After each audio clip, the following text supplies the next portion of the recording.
गर्मियों का मौसम आ गया और इस मौसम में जितनी इज्जत आम के जूस की होती है उतनी तो ससुराल में दामाद की भी नहीं होती, क्योंकि चिलचिलाती गर्मी में जब मैंगो जूस गर्दन के नीचे जाता है तो एक ताजगी सी आ जाती है। लेकिन यहाँ सवाल ये आता है कि माजा से लेकर फ्रूटी तक ऐसे बहुत से ब्रांड्स हैं जो ये कहते हैं कि वो बिल्कुल असली आम का जूस बेचते हैं, और अगर इस तरह के मैंगो जूस को केवल आम से बनाया जाता है तो उसमें ऐसा क्यों लिखा रहता है कि आर्टिफिशियल फ्लेवर्स मिलाए गए हैं। बचपन से लेकर अब तक हाजमोला का चटकारा लेने वाले लोगों के दिमाग में भी ये सवाल कभी न कभी आया होगा कि आखिर इसे बनाया कैसे जाता है। तो दोस्तों चिंता मत करो, क्योंकि आज हम आपको कुछ पसंदीदा चीजों की फैक्ट्री मेकिंग प्रोसेस बताने वाले हैं।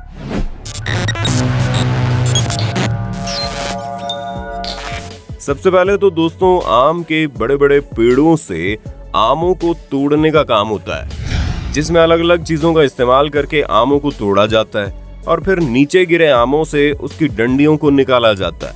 और ये पूरा काम बहुत ही सावधानी और बारीकी के साथ किया जाता है, क्योंकि जब आम की डंडी निकाली जाती है तो उसमें एक गाढ़ा लिक्विड निकलता है जिसे छूने से स्किन जलने लगती है, यहाँ तक कि कई लोगों के मुंह तक खराब हो जाते हैं। ऊपर से अगर ये लिक्विड आम के ऊपर गिर गया तो आम खराब भी हो सकता है। इसी वजह से आम की लकड़ियों को बहुत ही ध्यान से हाथों में ग्लव्स पहनकर निकाला जाता है। आम से लकड़ियों को निकालते हैं, फिर उसे 5 सेकंड्स के अंदर ट्रैम्पोलिन में फेंक दिया जाता है और फिर आम के ऊपर केमिकल छिड़के जाते हैं या फिर से 1 मिनट तक पानी के अंदर डुबो कर रख दिया जाता है, ताकि जो गाढ़ा लिक्विड होता है उसका टॉक्सिक इफेक्ट कम हो जाए। अब बारी आती है आमों को एलिवेटर लोडर पर रखने की, जिसकी मदद से आम बॉल बिन के अंदर कलेक्ट करने के लिए चले जाते हैं। पके हुए आम को किसी भी प्रकार का डैमेज न हो, इसकी वजह से बॉल बिन के अंदर एक फोम की शीट लगा दी जाती है जिस पर ये गिरते हैं, और फिर इस शीट को हटाने के बाद कम फोर्स की वजह से ये आम बड़ी आसानी से बिना किसी नुकसान के कंटेनर में गिरते चले जाते हैं। अब इसके बाद इन्हें स्टोर करने के लिए बड़े बड़े स्टोर हाउस में भेज दिया जाता है और जहां से ये जूस बनने के लिए फैक्ट्रियों में भेजे जाते हैं। आम जब फैक्ट्रियों में आते हैं तो इन्हें वॉशिंग प्रोसेस से गुजरना होता है, जिसमें पानी के बहते बहते ये आम फैक्ट्री के अंदर आते ही धुलना शुरू हो जाते हैं। इसके बाद आमों को प्री हीटिंग और सॉफ्टनिंग प्रोसेस के लिए गर्म पानी में 3 से 5 मिनट रखा जाता है। ऐसा करने से आंखों के ऊपर मौजूद पॉलीफिनॉल ऑक्सीडेज को हटाया जाता है।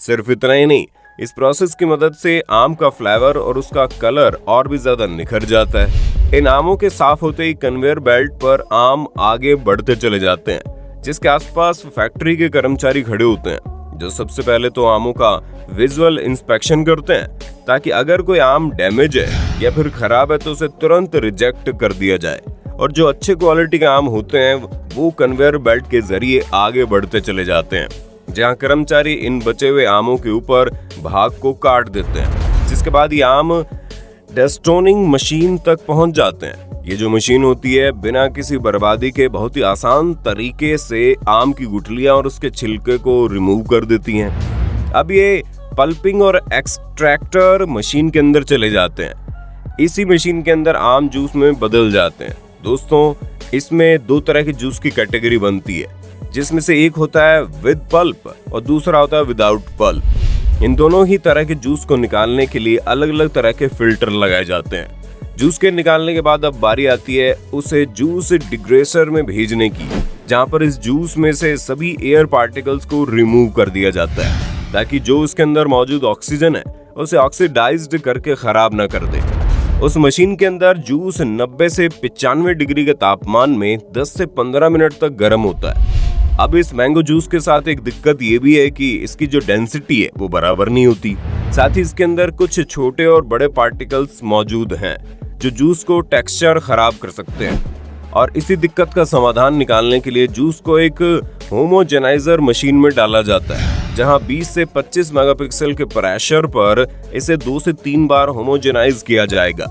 इस प्रोसेस के बाद बड़े बड़े पार्टिकल्स बिल्कुल छोटे छोटे आंखों से नजर न आने वाले साइज में बदल जाते हैं।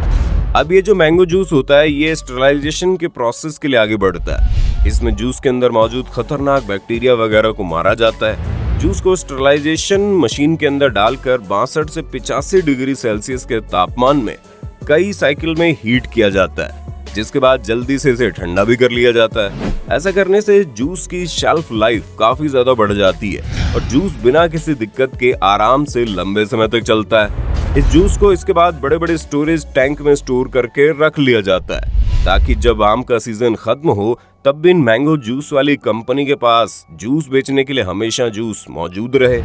एक तरह से आप ये कह सकते हैं कि आपके द्वारा पिया जाने वाला जूस 6 से 7 महीने पहले फैक्ट्रियों के अंदर तैयार किया जाता है। जूस को इतने लंबे समय के लिए स्टोर करने की वजह से इसका फ्लेवर खत्म होने लगता है। ये वजह है कि कंपनी अपने जूस में आर्टिफिशियल फ्लेवर ऐड करती है, ताकि जो जूस का स्वाद है वो लंबे समय तक बना रहे। वरना तो जूस असली होता है, लेकिन उसका जो स्वाद होता है वो फीका पड़ जाता है। इसलिए आर्टिफिशियल फ्लेवर डालना बहुत जरूरी है। ये सारी चीजें होने के बाद जूस को पैकिंग के लिए भेज दिया जाता है, जिसके बाद ये हम तक पहुंचने के लिए पूरी तरह से रेडी हो जाते हैं। अब बात करते हैं हाजमोला के बारे में, जिसका नाम सुनते ही हमारे मुंह में पानी आ जाता है और इसे खाते ही मुंह में ऐसा स्वाद घुलने लगता है कि मजा ही आ जाता है। दोस्तों, भारतीय मार्केट में हाजमोला को सबसे पहले पाचक गोली के तौर पर उतारा गया था, जो कि डाबर कंपनी का प्रोडक्ट है। असल में दोस्तों, डाबर इंडिया लिमिटेड भारत में हेल्थ, पर्सनल केयर और फूड प्रोडक्ट्स के सेक्टर में इन्वेस्टमेंट करने वाली भारत की चौथी सबसे बड़ी कंपनी है, जिसके तेल से लेकर च्यवनप्राश तक सब कुछ बहुत ही ज्यादा पसंद किए जाते हैं। लेकिन जब बात इसके हाजमोला की आती है, तब तो लोग इसके पीछे पागल हो जाते हैं। पर क्या आप जानते हैं, करोड़ों कमाने वाली इस डाबर कंपनी की शुरुआत एक छोटी सी आयुर्वेदिक शॉप से हुई थी, जहां 1884 में बर्मन परिवार ने जब एक छोटी दवा कंपनी के रूप में शुरुआत की थी, तब किसी ने नहीं सोचा था कि आने वाले समय में ये कंपनी इतना बड़ा ब्रांड बन जाएगी। आयुर्वेदिक और प्राकृतिक चिकित्सा के क्षेत्र में इस कंपनी का तो कोई तोड़ ही नहीं है। इसी डाबर कंपनी के अंतर्गत बनने वाली हाजमोला की गोली को बनाने का प्रोसेस बड़ा यूनिक है, जिसे बनाने के लिए सबसे पहले तो ये जानना जरूरी है कि इसके अंदर कौन कौन से इंग्रेडिएंट्स पड़ते हैं। वैसे तो हाजमोला के कई सारे फ्लेवर हैं, लेकिन इसका जो रेगुलर फ्लेवर है उसको कोई भी टक्कर नहीं दे पाया, जिसका स्वाद वाकई में लाजवाब है। और इसीलिए इसे बनाने में शक्कर, काला नमक, काली मिर्च, लौंग, पीपली, हींग, रोस्टेड जीरा और सबसे ज्यादा जरूरी आयुर्वेदिक पाचक चूर्ण, इन सारी चीजों के मिश्रण से हाजमोला की गोली तैयार होती है। जहां सबसे पहले तो इसके अंदर पड़ने वाला जीरे को भून दिया जाता है, जिसके बाद भुने हुए जीरे और बाकी की चीजों को बिल्कुल सही क्वांटिटी के हिसाब से लेकर आपस में अच्छी तरह से मिला लिया जाता है। और फिर सारी चीजों को फैक्ट्री में लगी ग्राइंडिंग मशीन में डालकर उन सबको बारीक पीस लिया जाता है। ग्राइंडर में पिसे हुए पाउडर को निकालकर छान लिया जाता है, ताकि उसमें किसी भी प्रकार के बड़े दाने ना रहें।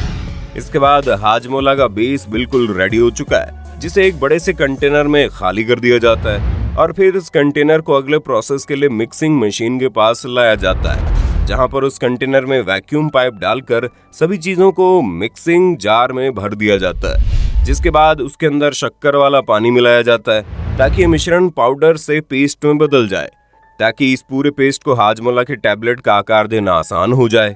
हाजमोला के पेस्ट को टैबलेट मेकिंग मशीन के अंदर डाला जाता है, जहां ये मशीन 1 घंटे में 2 लाख टैबलेट को बनाकर तैयार करती है। जिसके बाद हाजमोला के छोटे छोटे टैबलेट पैकेजिंग के लिए पूरी तरह से तैयार हो जाते हैं। इन्हें पैकेजिंग यूनिट में ट्रांसफर किया जाता है, जहां ये सीधी लाइन में मशीन के अंदर चलते हुए दिखते हैं।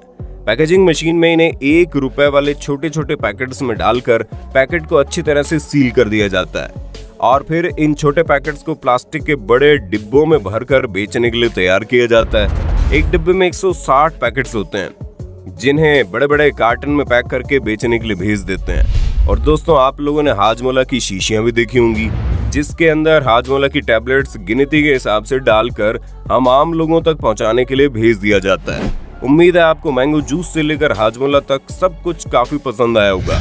अब आपको इन दोनों चीजों में सबसे ज्यादा क्या पसंद है, कमेंट में बताइए। और इसी तरह की वीडियोस को लगातार देखते रहने के लिए चैनल को लाइक, शेयर, सब्सक्राइब करना ना भूलें। धन्यवाद। दोस्तों, आपकी स्क्रीन पे 2 और वीडियोस दिख रही हैं, जिसे देखने के लिए आप इस स्क्रीन पर क्लिक करें। दोनों देखिएगा, बहुत अच्छी वीडियो बनी है।